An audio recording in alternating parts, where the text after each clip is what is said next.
जिसकी आज पहली किस्त है।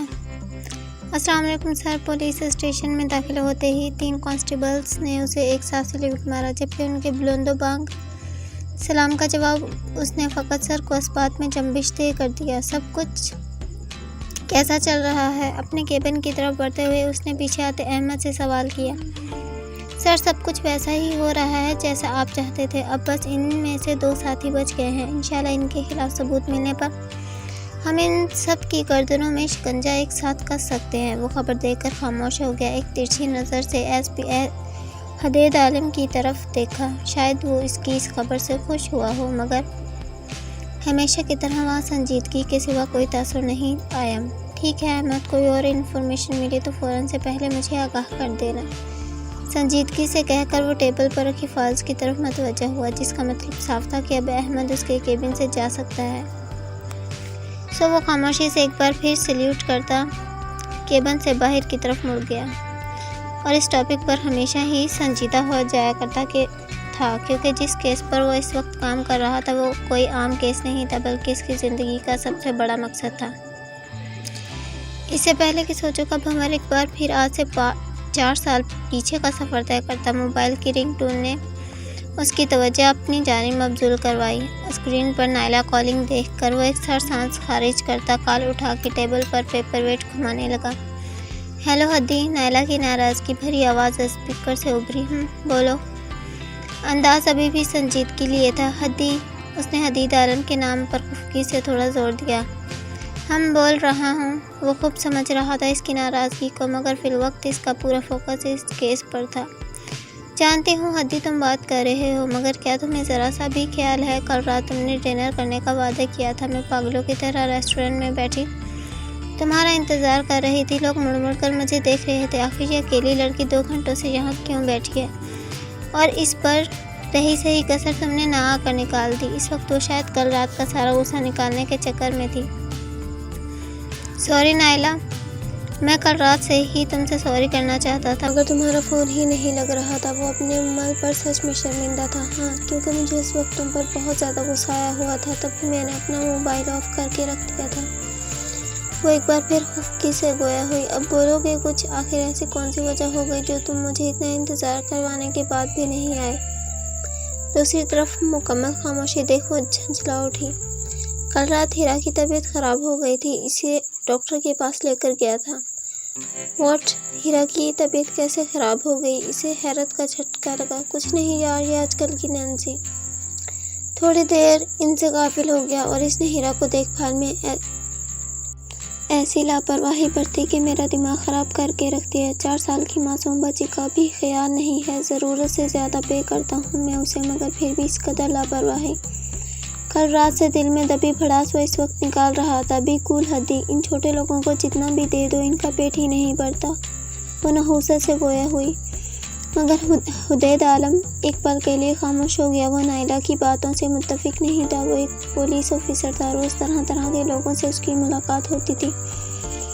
कौन सा इंसान कैसा है और कौन कैसा नहीं है वो अच्छे तरीके से जानता था, मगर इस वक्त वाकई उसकी बेटी की देखभाल में लापरवाही बरती गई थी। इसी वजह से वो किसी की साइड नहीं ले रहा था, वरना अगर इस कोई और वक्त होता तो इसे ज़रूर इसकी राय से इख्तलाफ होता। वेल, छोड़ो इस बात को। मैंने अपने दोस्त को दूसरी नैन्सी ढूंढने का बोला है। अब देखते हैं वो कब तक नई नैन्सी का इंतज़ाम करता है। होप सो वो हीरा का ध्यान अच्छे तरीके से रख सके। हमेशा की तरह इसकी तमाम परेशानियाँ हीरा से ख़त्म शुरू होकर उसी पर ख़त्म हो जाती थी, जिससे नायला को कोफत होती थी। जितना वो अपने और हदेद के बारे में बातें करने की कोशिश करती, उतना ही हदेद आलम की सोचों का महवर सिर्फ और सिर्फ हीरा के गिर्द घूमता था। तभी तो मैं हमेशा बोलती हूँ शादी कर लो मुझसे, फिर तुम्हें इन नैन्सी वगैरह के चक्करों में नहीं पड़ना पड़ेगा। माहौल में से टेंशन का असर ज़ाहिर करने के लिए वो शौक हुई तो हदेद भी मुस्कुराया। और जब मैं तुमसे शादी ना करना चाहूँ, लहजा इस कदर संजीदा था कि नायला को एक पल के लिए भी नहीं लगा कि वो मजाक कर रहा है। नायला को अपना दिल एक बार फिर डूबता हुआ महसूस हुआ। दांतों तले लब दबाकर इसका दिमाग तेजी से काम कर रहा था। Just joking. इसकी तरफ मुकम्मल खामोशी देखकर वो खुद ही हंसा। नायला ने भी सूखा सांस लिया। मैं तो डर ही गई थी। वो खोखली हंसी हंसी। अच्छा ठीक है, इस वक्त फ़ोन रखो, मैं थोड़ा काम निपटा लूँ, फिर तुमसे बात करता हूँ। चंद बातों के बाद उसने खुदा हाफिज़ बोलकर फ़ोन रख दिया। मिस हीर, मैं कब से तुम्हें अपने केबिन में बुला रहा हूँ। डरते डरते जैसे ही इसने ऑफिस का दरवाज़ा खोला, सामने बैठा 30-35 साल वलीद इस पर चिल्लाया। साथ साथ इसकी चील जैसी नज़रें हीर के नाजुक से सरापे के आर पार हो रही थी। सॉरी सर, मगर मैं थोड़ा बिजी थी। वो नज़रें नीचे किए बार बार अपने आप को चादर जैसे दुपट्टे से कवर करने की कोशिश कर रही थी। अगर उसकी मजबूरी न होती तो शायद वो इस जगह से गुजरना भी पसंद न करती। मिस हीर, ये ऑफिस मेरा है, मैं यहाँ का बॉस हूँ। मेरे हुक्म से ज़्यादा अहम कोई काम नहीं होना चाहिए।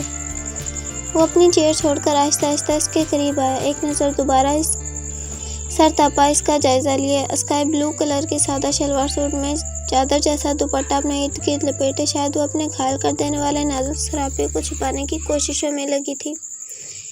झील जैसी बड़ी बड़ी शरबती आंखें, सतुआ नाक, नाजुक पंखुड़ियों के मुतरादिफ गुलाबी होंठ, खमदार ठोड़ी, हद दर्जा दूध जैसी सफ़ेद रंगत जो शायद हाथ लगाने से भी मैली हो जाए। कोई मजबूत से मजबूत इंसान भी शायद इस पर अपना दिल हार दे। फिर जहाँ तो वलीद मलक था जो सदा से हुस्न का दीवाना था, और ऐसा कमसन हुस्न कम ही देखने को मिलता था। क्यों हीर, क्यों? आखिर क्यों खुद को ये छोटी सी नौकरी करके तकलीफ दे रही हो? मुझसे शादी कर लो और मालकिन बन जाओ मेरी सारी जायदाद की। कसम से कहता हूँ, रानी बनाकर रखूँगा तुम्हें। तुम्हारी सारी ख्वाहिशात को मैं पूरा करूँगा। बस अपना आप मेरे हवाले कर दो। वो चारों तरफ में घूमता हुआ मुसलसल इसके सरापे पर नजरें गाड़े था, जबकि हीर सुर्ख चेहरा लिए शर्मिंदगी के मारे सर झुकाए खड़ी थी। दिल कह रहा था धरती फटे और वो इसमें समा जाए। क्या चीज़ थी ये गरीबी जो लोगों की रंग रंगीली बेहुदा बातों को बर्दाश्त करने पर मजबूर कर देती थी। काश ये मजबूरी न होती तो वो कभी घर से बाहर एक कदम भी न रखती। क्यों मम्मा पापा, क्यों? आखिर क्यों चले गए मुझे और बिलाल को छोड़कर? या खुदा किसी से इसके माँ बाप को लेना हो तो पहले हम जैसों को अपने पास बुला लिया करो। बेबसी की इंतहा पर आंसू इसकी रुखसार से बह गए। Sir please. इससे पहले कि वो अपना हाथ हीर के कंधे पर रखता हुआ एकदम वलीद मलक से 2 कदम दूर हटी।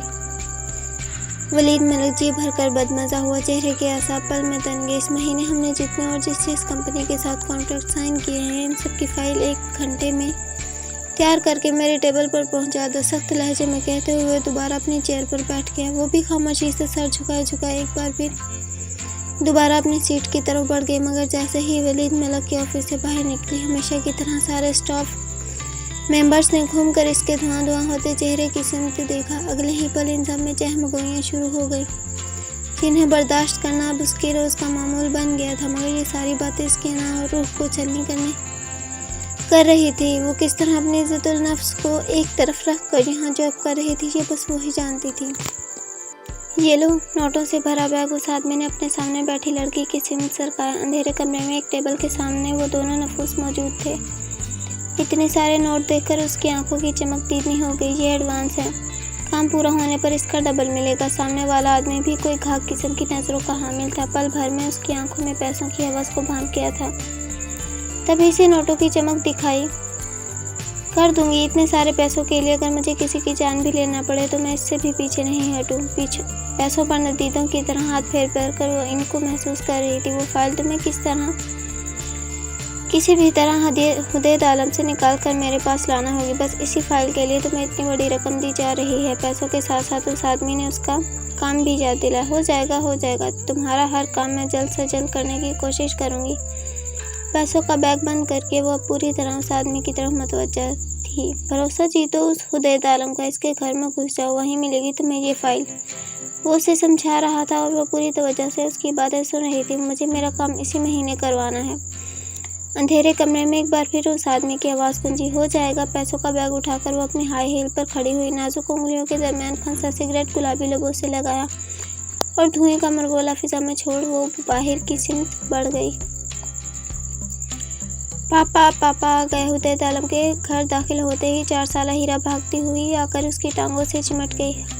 हाय मेरा बच्चा, कैसे पता चलता है कि पापा आ गए? नीचे झुककर हीरा को गोद में उठाकर इसके नर्म मुलायम गालों को चूमा। आपकी पुलिस जीप की लाल बत्तियां गूं करती हैं तो मुझे झट से पता चलता है आप आ गए।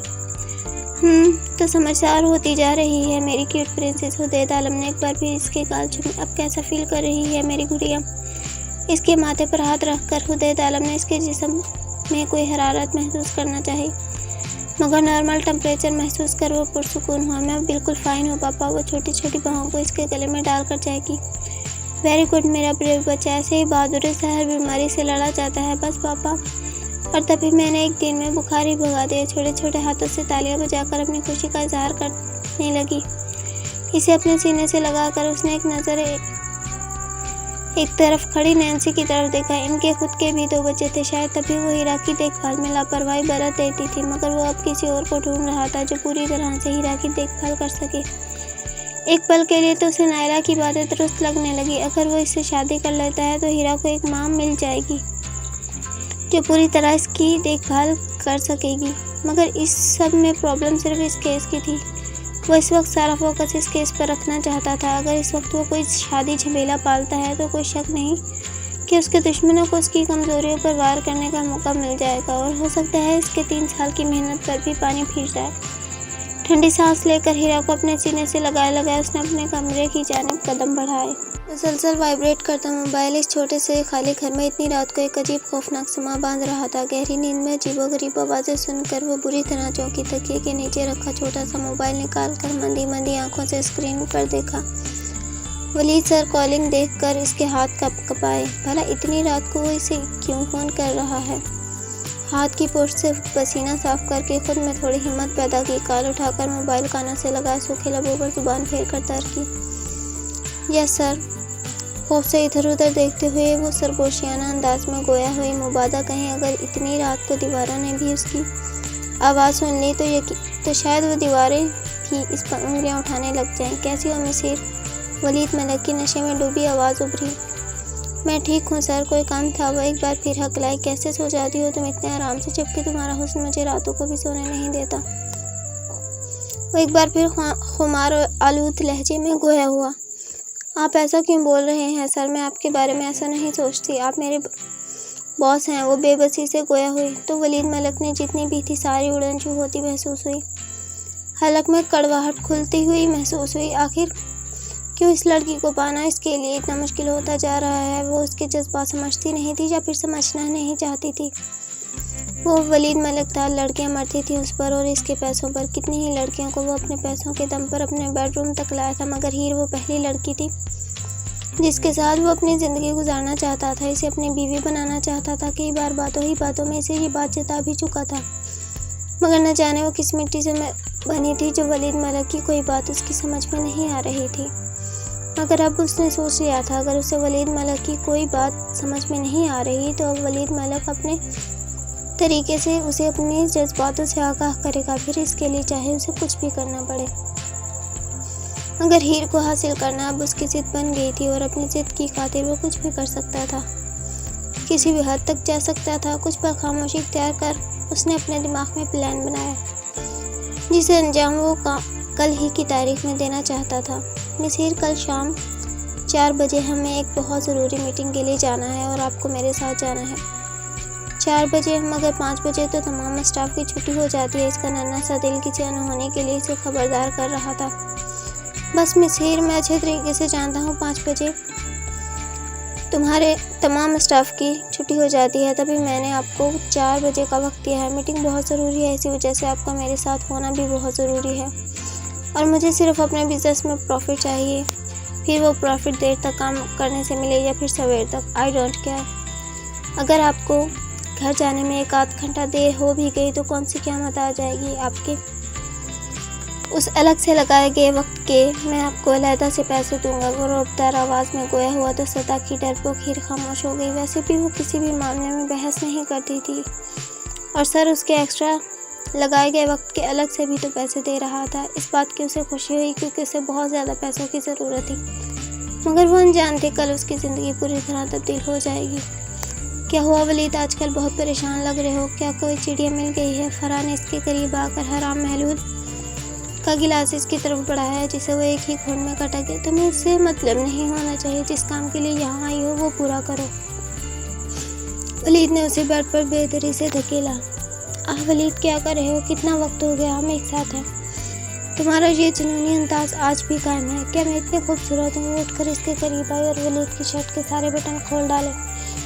मेरा जुनून इसीलिए कायम है क्योंकि तुम्हारा हुस्न जानलेवा है, वरना वलीद मलिक ज़्यादा देर चीज़ों को इस्तेमाल करना पसंद नहीं करता।